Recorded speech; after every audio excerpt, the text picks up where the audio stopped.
Olá, gente, sejam bem-vindos a mais um Café com Rosana Paz. É um prazer estar aqui mais uma segunda-feira com vocês e hoje eu estou com um convidado muito especial. Nos conhecemos numa situação muito inusitada, foi num curso de especialização emocional e hoje nós estamos aqui para falar de Jesus para você, de Deus, de vários assuntos que pulsam dentro do nosso coração. E eu estou aqui com o Márcio Fiorini. Prazer, obrigada. meu amor, que alegria estar aqui. Obrigada por aceitar meu convite. E nos conhecemos num momento bem diferente da sua vida, né, Rosana? Totalmente diferente. Naquela época, a Rosana estava vivendo um momento assim de muitas questões, de muitos questionamentos, de muitas perguntas. E o legal é que nós ficamos 3 dias juntos e fazendo várias dinâmicas juntos. E aí, eu, pastor, e ela, dona de um centro espírita, me contando as histórias, falando do trabalho social. E eu falei assim, gente, como que eu vou falar de Jesus para ela? E aí foi maravilhoso saber onde ela está. Ô, Márcia, eu falo que eu te conheci no momento que eu já estava assim, Deus já estava me preparando, porque eu estava num processo de uma busca muito grande, assim, eu estava fazendo vários cursos, eu fiz curso de formação em coaching, os cursos de formação em inteligência emocional, inclusive eu quero mandar um beijo pro Rodrigo Fonseca também, que ele é maravilhoso, Rodrigão, né? Abraço. Rodrigo, um beijo para você, muito importante, assim, todo aquele conhecimento que a gente adquiriu ali, né? A gente se conhecer. E eu percebia que nas dinâmicas você queria falar comigo, você falou do amor de Jesus. Eu lembro, é impressionante, gente, nunca deixe de falar do amor de Jesus para qualquer pessoa que passar pela sua vida. Porque eu lembro dele falando e você ficava olhando assim, e a gente fazia as dinâmicas juntos, né? E eu falava, não, mas eu tenho um centro, eu quero ajudar, eu quero dar continuidade no centro da minha família. E sabe, naquela busca... Era teu maior propósito naquele momento. Era. Eu me lembro que nós tínhamos que fazer uma dinâmica que era para colocar qual era o propósito daquele momento que você tinha. E aquele era o seu maior propósito, reabrir o centro e fazer um trabalho social com crianças, eu lembro disso. Sim. E recentemente, quando eu comecei a ver o seu caminho, sua caminhada em Cristo, eu chorei, eu falei para minha esposa, eu estou muito feliz porque eu fiz parte dessa semente que foi plantada ali, né? Caramba, eu fico até emocionada, sabia? Porque... Ih, gente, não pode chorar. Porque a questão do centro da minha família era algo que eu tinha uma dívida, sabe, de gratidão com a minha família. E eu achava que era aquele o meu propósito, de verdade. Mas sabe o que é legal, Rô? Pode chorar, o programa é seu, você faz o que você quiser. Ó. Pega bem o olhinho dela ali para vocês entenderem quando a pessoa... Não corta não. Quando a pessoa veio no senso do propósito dela.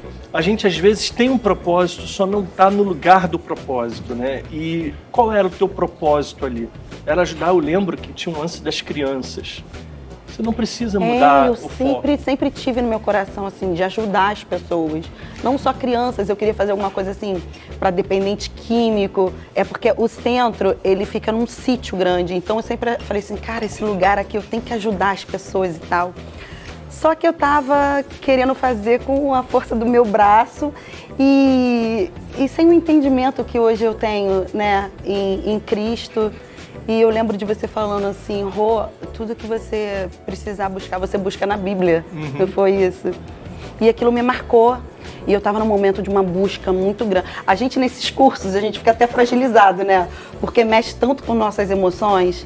E tem gente de todos os tipos de religião. Tudo. Então, nesse momento, a gente vai recebendo muita informação. A gente tem que filtrar bem e saber onde vai chegar. E você foi muito... Você não... Em nenhum momento você falou, não, Rosana, você está errada. Cara, você foi muito de Deus. Não, eu me lembro de eu engolir seco, né? Foi muito suave. Quando ela falou pra mim que o principal propósito dela no momento era saber como ela iria reabrir aquele centro e tal. Era uma dívida. Aí eu falei, caramba, como é que eu vou falar com ela agora sobre Deus? E aonde eu vou, eu falo de Jesus. E o interessante, né? Aonde ela vai hoje, ela fala de Jesus. Então... É um propósito. É um propósito. É você saber ser um verdadeiro profeta daquilo que você acredita. Isso é um tapa na cara da gente quando a gente acredita numa coisa e se silencia, né? Porque você queria fazer aquilo, falava daquilo o tempo todo. Você está vivendo isso, você está falando disso o tempo todo. E é o que Deus precisa da gente, que a gente tenha certeza do que a gente acredita e levar isso adiante. Sim. Ô, Márcio, uma coisa que eu quero falar aqui também, até que as pessoas, de repente, que são umbandistas ou que são espíritas, podem não entender. Da mesma forma que eu não entendia.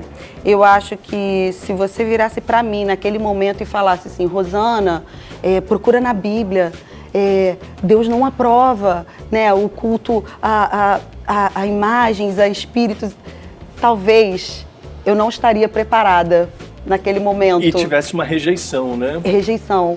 Só que Deus é tão bom que Ele vai agindo de outras formas e vai colocando pessoas no seu caminho. E eu tenho certeza que Ele já estava me preparando naquele momento.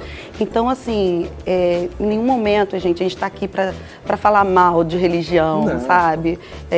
Só que, assim, existe um versículo que eu levo hoje como meu lema: conheça a verdade e a verdade vos libertará.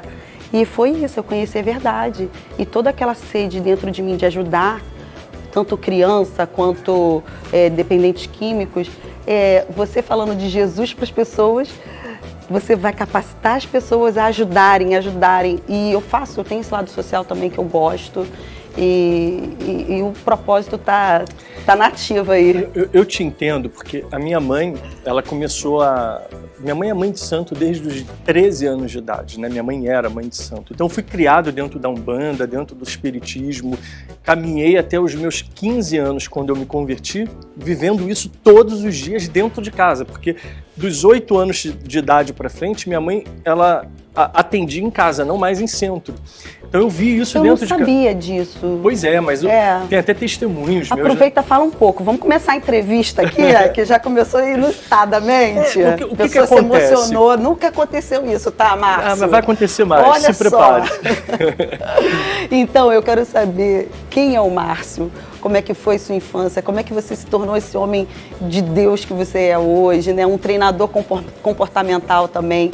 Eu quero saber, mas estou curiosa para saber da sua mãe e da sua família, dos seus valores. Então, o Márcio é imagem e semelhança do Criador, antes de tudo. A minha identidade está em Cristo. Mas a minha história, ela na verdade, ela vai mostrando um pouquinho quem eu sou hoje, por que eu faço o que eu faço hoje. Voltando à história da minha mãe, né? Meu pai adorava o espiritismo, minha mãe. E eu tenho um maior amor, eu tenho tias espíritas, eu falo deles e com eles o tempo todo. Na minha mentoria tem espíritas que ficam ali o tempo todo ouvindo um pastor falando de Deus para eles e eles não estão nem aí. Porque o problema, Rô, não é você falar de Deus. O problema é você querer ditar regras para outros que já têm as suas regras. Eles amam ouvir falar de Deus. Dogmas, religiosidade, eles não querem conflitar, porque eles já têm a deles. Agora, quando você fala do amor de Deus, elas gostam disso, porque Deus é unânime. Até Jesus pode ser um ponto de conflito, porque Jesus é cristianismo, Deus é universal. Então, o meu ponto de entrada sempre é falar de Deus. E aí, como eles dizem, todo o caminho leva a Deus, Deus é de todos, amém para todos e tal. Essa coisa de falar de Deus precisa ser uma constante. Tá, mas então me ajuda, tá? Tô perguntando para me ajudar, porque a gente, quando conhece essa verdade, você quer falar de Deus para todo mundo, você quer sacudir as pessoas e falar, cara, não é assim. E como que você faz isso sem você se sentir assim, que você está sendo omisso com Deus de alguma forma? Tá entendendo o que eu tô falando? Porque eu acredito que, assim, eu vejo por mim, naquele momento, se você... Eu penso muito nisso, gente, eu no lugar dessa pessoa aqui. Então eu sei que a gente não pode bater de frente, mas qual é o limite? De você ser conivente com aquilo, de você falar a verdade para a pessoa, como que você consegue equilibrar isso? Tá, eu acredito em 2 lugares, tá? O lugar onde você é procurado e o lugar onde você vai procurar a pessoa. Então, quando alguém te procura, ela te procura sabendo quem você é, o que você vai dizer e está querendo realmente ouvir a tua voz. Agora, Jesus, ele nunca ia atrás de ninguém. Primeira coisa, Jesus, ele sempre era procurado, vinham a ele. Jesus não corria atrás de ninguém. Esses dias um aluno meu falou para mim assim, mentor, eu tô com um problema, eu vou às pessoas, eu quero vender minha mentoria, eu quero falar de Jesus e não consigo. Eu falei, você está errado, você não tem que ir a elas. Se posicione e elas virão a você. Jesus era profeta, se posicionava como profeta e ele vinha a essas pessoas. Agora, para você ir às pessoas, tem que ter uma estratégia. A estratégia de conexão. você se conecta com a pessoa através de uma única coisa que Jesus quer que a gente faça, amando essa pessoa. Pessoas Perfeito, amando Márcio. pessoas. E aí o que acontece, Rô? A Bíblia não diz que religião é religare. Isso é o que diz o grego, o latim, isso é o que diz a semântica da palavra. Biblicamente, religião significa amparar órfãos e viúvas. Isso é o que a Bíblia diz. Então, vamos entender a diferença. Religare é ligar homem a Deus. É uma dinâmica vertical. Amparar órfãos e viúvas, que é o que está lá em Tiago, é horizontal. Então, você não se conecta a Deus através da religião adorando a Ele. Você não se conecta a Deus só orando a Ele, você se conecta a Deus conectando com pessoas. Então, todas as vezes que você ajuda alguém, todas as vezes que você faz algo por alguém, você está se conectando com Deus. O próprio Jesus falou isso. Maravilhoso. Que se você faz algo por alguns dos meus, você está fazendo como se fosse a mim. Então, como vou poder amar a Deus se eu não amo o meu próximo? Está escrito isso. Então, quando você ama alguém, você se conecta com esse alguém. E ao amar alguém, você está se conectando com Deus. E ao amar alguém, ela se abre para você. E ela permite, por respeito, por autoridade, por amor, que você diga o que está dentro de você. O problema é a gente passar uma história inteira do cristianismo forçando as pessoas a serem. A Igreja Católica fez isso, nós fizemos isso também como evangélicos, querendo forçar. Tá tudo bem, é o primeiro amor, é aquele momento que a gente quer, sabe, esbanjar, botar tudo pra fora, mas as pessoas não estão prontas para isso. Pode ter o efeito inverso, né? De rejeição. E eu tive muito, eu queria falar de Jesus para todo mundo e as pessoas fugiam de mim, porque sabiam, lá vem o chato Bíblia. O chato. Eu me preocupo muito com isso, Márcia, eu não quero assim, lá vem a chata, falar, né, falar que eu estou errado. Então, assim, essa parte do amor, o Espírito Santo fala muito comigo, assim. Eu tenho amigos de todos os tipos, de todas as crenças. E uma coisa que você falou que me tocou aqui também, a gente tem que falar de Deus, quem procura a gente para falar, e não ficar impondo isso para quem não, o que você já falou, quem não quer ouvir, né? E quem vier, você fala e dá amor indistintamente para todo mundo. Falar de Deus é uma coisa que você pode falar em todo tempo, até para quem você vai. Agora, pregar Deus é outra história. Então, por exemplo, no meio de uma conversa, e aí você está conversando, você quer, mas a Bíblia diz, você pode usar. A pessoa não usa Aristóteles, não usa Buda, não usa Sócrates, não usa os grandes filósofos. Então a gente pode usar o livro que é o maior livro da história, o livro que já foi lido por todas as nações, é o livro que mais foi publicado há 300 anos atrás, né? Darwin disse que a Bíblia não duraria 100 anos. Passados 300 anos, a Bíblia ainda é o livro mais vendido. Então, falar desse livro, é maravilhoso. Cita a Bíblia. E aí, uma coisa muito ruim é você citar a Bíblia aqui e fazer o contrário ali. As pessoas não querem ouvir a incoerência. Tem que ser um exemplo, né? As pessoas não querem ouvir a incoerência. Elas querem ouvir a verdade. Porque, assim como nós nos conectamos com a verdade, o princípio é o mesmo para todo ser humano. Eles também se conectam com a verdade. Ô Márcio, deixa eu te fazer uma outra pergunta. Estou absorvendo aqui seus conhecimentos. E quando a pessoa fala assim, mas a Bíblia, nem tudo que está na Bíblia é verdade. A Bíblia foi escrita por homens, que a gente escuta muito falar. Eu já escutei muito falar nisso. Como que você age? Então, você tem que perguntar para a pessoa assim, olha, você está interessado realmente de entender o que você está dizendo? Eu sempre pergunto, você quer fazer um debate sobre isso? E aí se a pessoa disser, eu quero, aí tem inúmeros arqueólogos, livros que a gente apresenta. Tem um autor chamado Werner Keller, que na década de 50, um dos maiores arqueólogos do mundo, ele foi em busca de encontrar todas as contradições bíblicas. E ele não encontrou nenhuma. E ele, como um dos maiores arqueólogos, escreveu um livro chamado E a Bíblia Tinha Razão. No final, ele se converte ao cristianismo. Nós temos livros históricos como Flávio Joséfo, na História dos Hebreus, que viveu aquele tempo e relata vários acontecimentos bíblicos vivendo. Ele não era cristão e nem católico, não era nada. Ele era um historiador. Então a gente tem várias e várias comprovações científicas de que existem. Aí, se a pessoa está disposta a entrar num debate sobre isso, você apresenta as evidências. As evidências científicas, né? Não tem evidência que parou um dia. Sim. Me fala. Agora me diz uma coisa, se Jesus não fosse real, Ou esses apóstolos eram loucos porque estavam entregando sua vida por uma mentira. Imagina, todos eles foram torturados. Pedro foi crucificado de cabeça para baixo. Alguns foram lançados dentro do fogo. João, ele foi lançado dentro de um tonel de azeite fervendo. Paulo, todos eles sofreram horrores. Muito. Por quê? Por uma mentira. E quem diz isso não é a Bíblia, nem é a Bíblia que relata como eles morreram, são os historiadores. Sim. Jesus, por mais que ele possa não ser, para alguns, o Filho de Deus, ele é uma figura real. Ele não conseguiria dividir o tempo de antes e depois dele se ele não tivesse existido. Ele não é uma mera metáfora. Ele é real. Agora, para uns ele é um grande filósofo, para outros um grande profeta, para mim é meu salvador. É um nosso É uma salvador. questão de fé. É fé. Então, como é fé, a gente não tem o que provar, a gente tem que acreditar. Eu não vejo Deus aqui, sabe, Rosana, assim, nos olhos, mas eu sinto. Algumas pessoas nunca sentiram. E isso pode ser, inclusive, culpa da própria igreja, de não estar despertando as sensações de se viver a fé. A fé virou muito retórica, virou uma coisa muito formal, sabe, de palavras.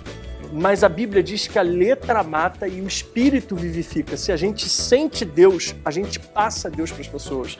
Verdade, Marcos. A gente ora por cura, a cura acontece. A gente está mostrando que o Deus que a gente prega, ele existe. O poder, né, daquela palavra. A Bíblia ali. diz que estes sinais seguiriam aos que crescem. E se você crê, esses sinais ainda existem. Os dons existem. Aí, bem mais escassos, né, Márcio? quanto Isso é um mais assunto... manifesta o dom, mais Deus se manifesta.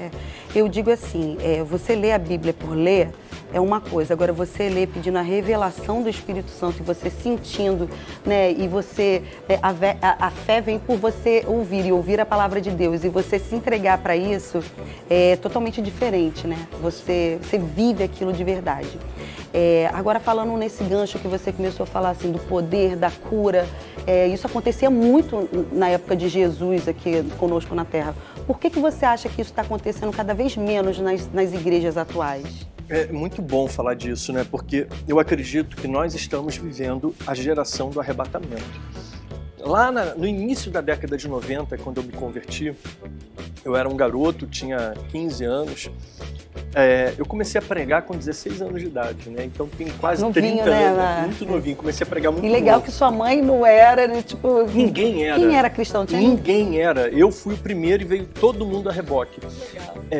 No início, como eu era filho de mãe de santo, como eu era espírita e eu manifestava, eu comecei a trabalhar com manifestação como médium com 11 anos de idade, eu ficava eu e minha mãe do lado. Jura? No início eu era cambono da minha mãe. Gente, eu não sabia nada disso, eu tô amando. Meu testemunho foi em várias mídias na época e tal. Aí eu viajei o Brasil dando meu testemunho. Chegava na igreja, tinha a faixa assim, ex-macumbeiro, ex-feiticeiro, ex um monte de coisa. Ah, eu também tenho esse título. E aí a gente, mas tudo bem, pelo menos me chamavam, né? E aí eu não sabia pregar ainda, né? Eu só sabia contar a minha história. E aquilo foi me estimulando a amar a palavra, a querer ser um pouco melhor, eu queria pregar. Então eu estudava muito a Bíblia, comecei a fazer teologia muito novo. Eu larguei a faculdade de análise de sistemas com 18, 17 anos de idade, fui fazer teologia. Você é teólogo, né? Teólogo. Fiz 2 pós-graduações, mestrado, aí fiz uma segunda faculdade de teologia, eu amo a palavra de Deus. Muito bom. Hoje eu não faria teologia. A teologia que eu vejo hoje, eu não faria teologia, mas eu fiz na época e eu sinto que foi... É técnico, né? É histórico, né? É uma visão histórica. Eu fiz numa instituição muito top, que é muito reconhecida, mas que hoje segue um outro caminho, então hoje eu não faria teologia como eu fiz. Entendi. Mas eu amo a teologia, eu amo pregar a palavra. E o que falta nas pessoas é justamente isso, é conhecer a palavra para poder levar adiante. Mas eu digo uma coisa para os meus alunos de coaching, que quando você não souber qual ferramenta usar com o seu cliente, ame.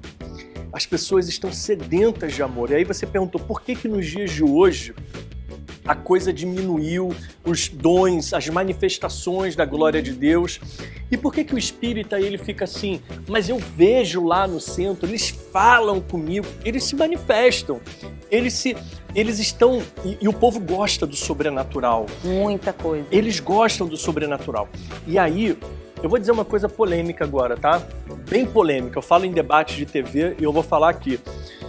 A igreja evangélica, a vida inteira, ensinou que esses espíritos, eles são demônios, anjos caídos. Eu não concordo. Eu concordo que alguns sejam e que outros sejam mortos mesmo. A igreja criou uma teologia para desvincular as mortes dos parentes do espiritismo. Mas a Bíblia diz assim, olha, não consulteis os mortos, não consulteis espíritos adivinhantes, nem prognosticadores, porque dos tais, essa prática é abominável ao Senhor. O que ela diz? Não consultar o morto. Significa que é possível consultar, mas é abominável fazer isso. Então, você consultar um morto é possível, mas Deus não quer isso. Eu estava conversando com um grupo de amigos hoje em dia, assim, sobre esse assunto. Ele falou que viu a avó que morreu e tal. Aí a gente estava perguntando, mas como que viu um morto? É um demônio que se passou pelo morto. Não. Não. O demônio não está preocupado com isso. É porque, de fato, eles existem. Senão a Bíblia não daria essa brecha para a gente entender que é possível acessar os mortos. Mas aí você não acha que isso vai gerar conexão da pessoa que ficou aqui com aquele que já foi? Por isso que ela diz, é por isso que ela diz, não façam isso. Eu não quero. Quem é o Salvador é Deus e Jesus, né? Quando a gente está em vida, a nossa comunicação com o mundo espiritual é através do Senhor, é através de Deus. E o Espírito Santo nos dando todo esse discernimento e toda essa sabedoria para lidar, esse poder para lidar com essa espiritualidade. E aí o que aconteceu com os tempos de hoje? A igreja hoje ora menos, a igreja de hoje vai menos aos montes, a igreja de hoje jejua menos, a igreja de hoje faz menos vigílias, a igreja de hoje, quando eu me converti não tinha celular, não tinha a internet como tem hoje, estava começando, início da década de 90, e hoje a primeira coisa que você faz quando acorda é pegar o telefone. É uma coisa louca. Márcia, muita informação para pouca revelação, não é? Pois é, e a revelação, a revelação é a palavra. Essa é a verdade. As pessoas ficam procurando revelação, a maior revelação é a palavra. Agora, existem algumas formas que Deus quer falar especificamente com você. Essa é a revelação pessoal, é aquela que Deus se revela pessoalmente. Mas isso não acontece nos dias de hoje. Deus ele não está nem aí, nem se preocupa em falar contigo, ele já falou através dos profetas. Mentira! Deus usa profetas hoje, Deus fala, revela, mostra, mas quando a pessoa não tem essas experiências com Deus, ela acaba se tornando mais fria, sabe? Ela não conhece o poder de Deus, então ela manifesta menos o que ela nunca viu. E mais suscetível de repente, a ser manipulada de alguma forma, a ouvir opiniões externas e não ter o seu próprio discernimento ali na palavra, né, Márcio? Falta de comunhão. Porque se você tem comunhão com Deus, Deus fala contigo em todo o tempo.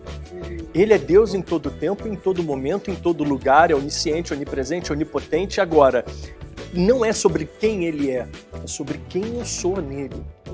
É sobre o quanto eu dependo, o quanto eu confio, o quanto eu acredito, enquanto eu de verdade sei que em tudo Ele sempre será Deus.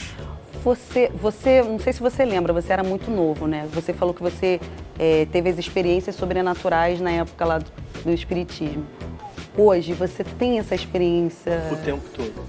Sobrenatural, com Deus, com o Espírito Santo? Passei um tempo sem ter. E aí forjou o Márcio que eu sou hoje, né? Minha esposa está aqui, vai fazer um programa com você daqui a pouco. Eu quero convidá-la para a gente vai gravar o programa contigo.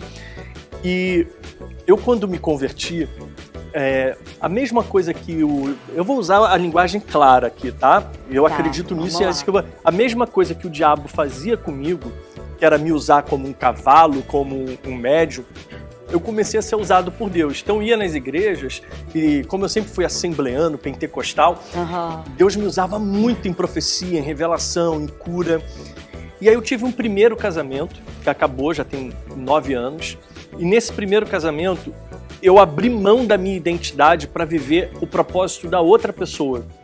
como ela era cantora, eu ia para todos os lugares acompanhando ela como cantora, e o meu ministério eu fui deixando de lado, porque eu priorizei o que ela fazia.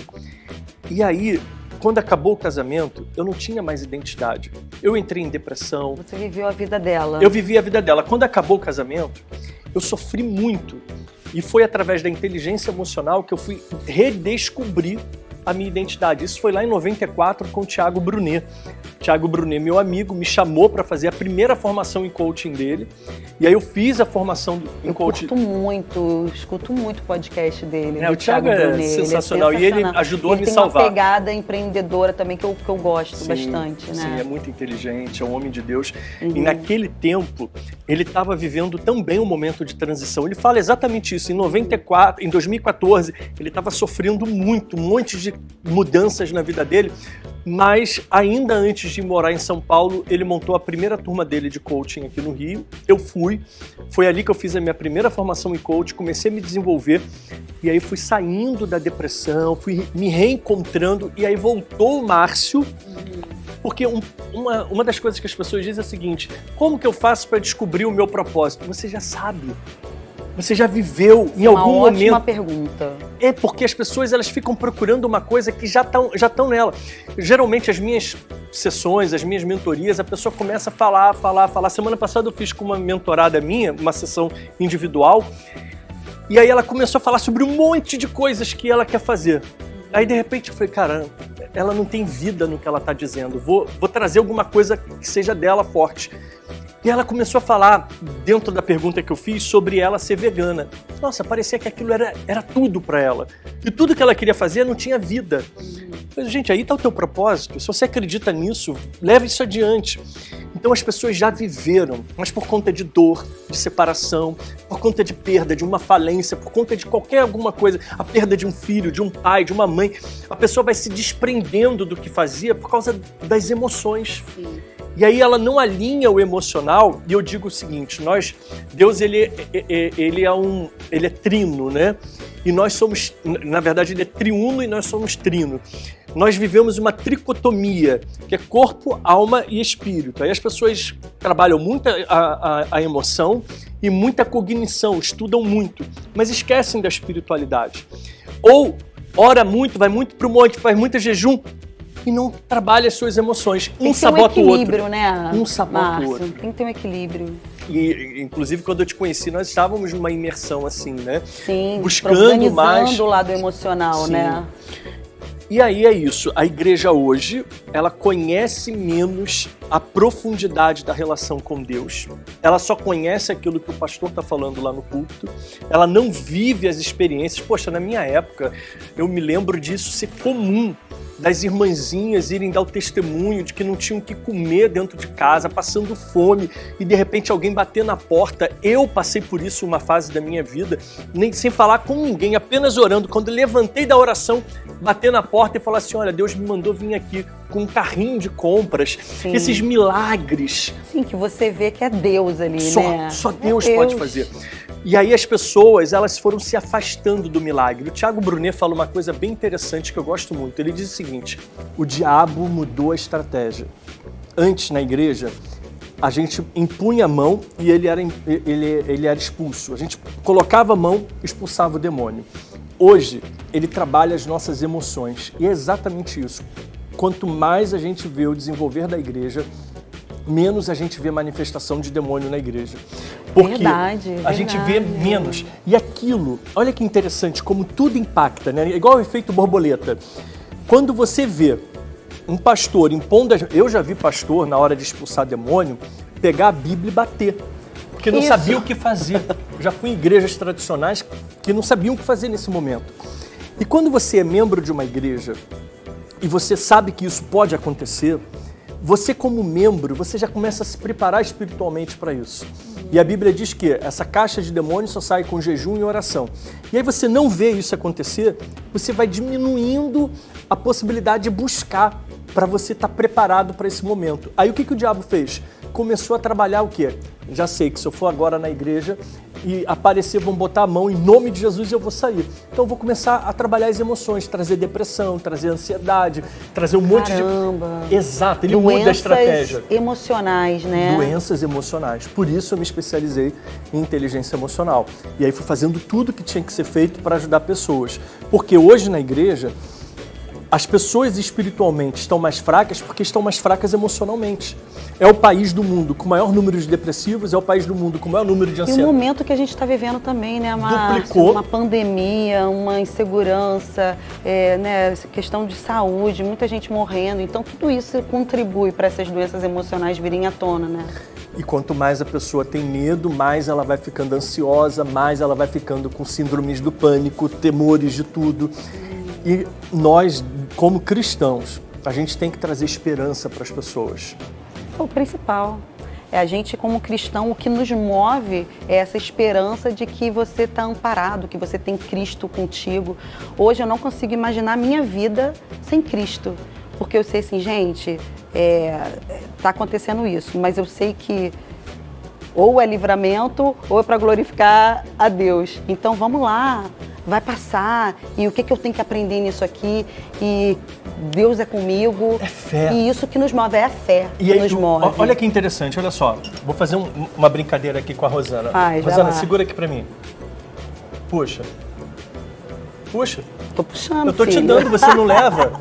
É isso que as pessoas fazem. Ó, entrega agora, solta aqui, ó, solta aqui. Entrega o teu caminho ao Senhor. Confia nele e o mais ele fará. Entregar o teu caminho ao Senhor é isso aqui, ó. Puxa. Pronto.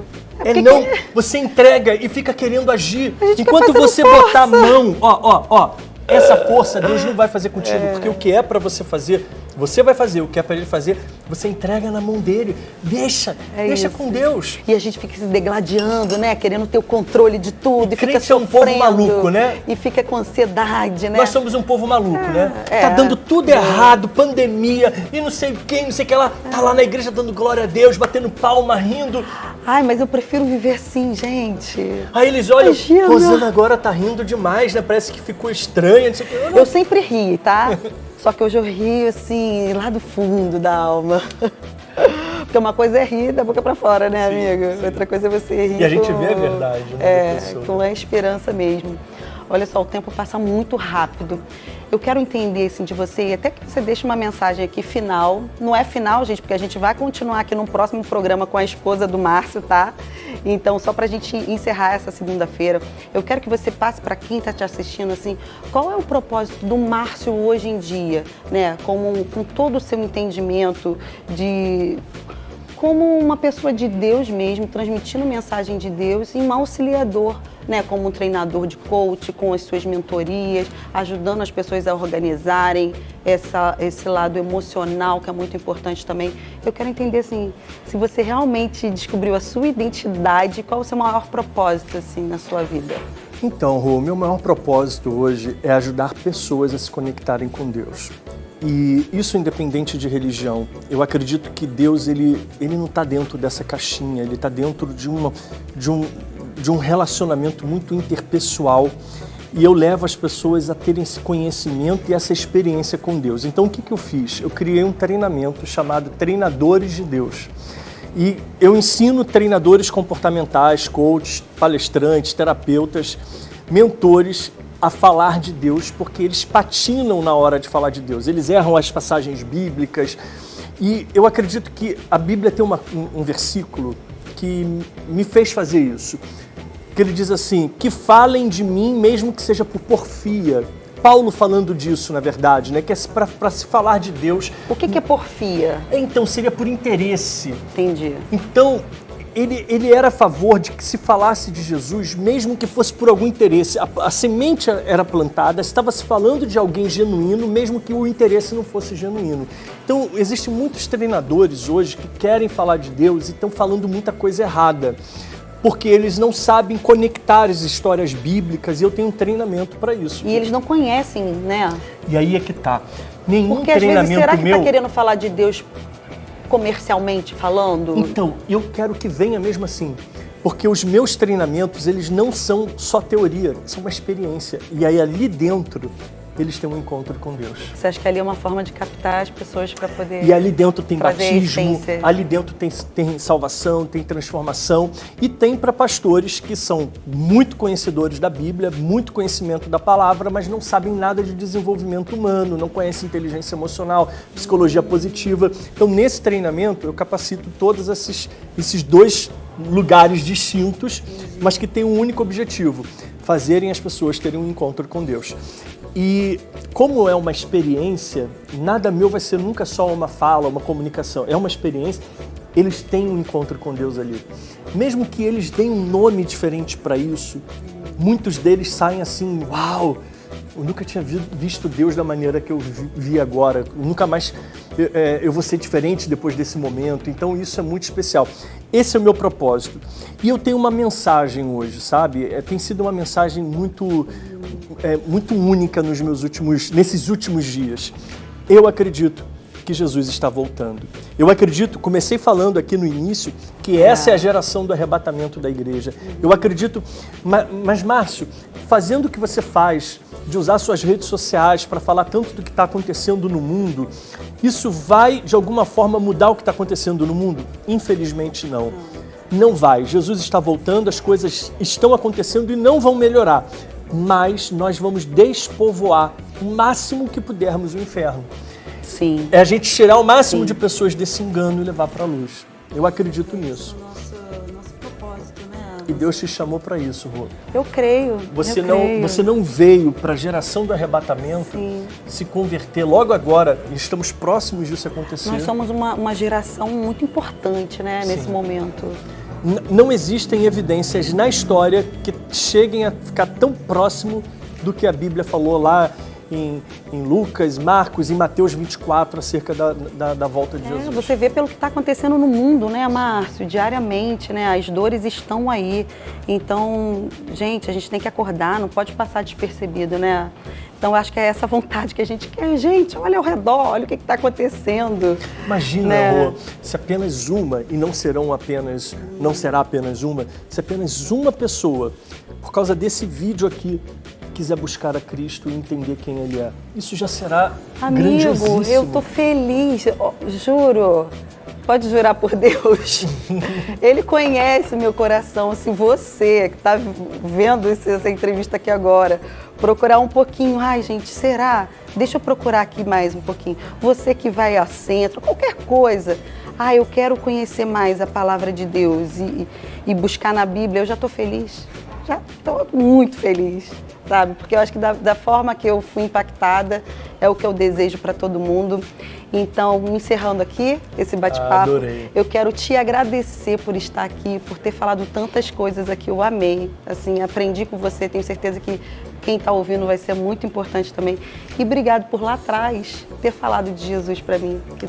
Não passou despercebido. É uma honra, uma alegria. Vocês têm um tesouro aqui toda semana, trazendo esse programa lindo para vocês, que agora vai ter um formato mais descontraído. Vamos. Mais Rosana. Rosana Zoadora.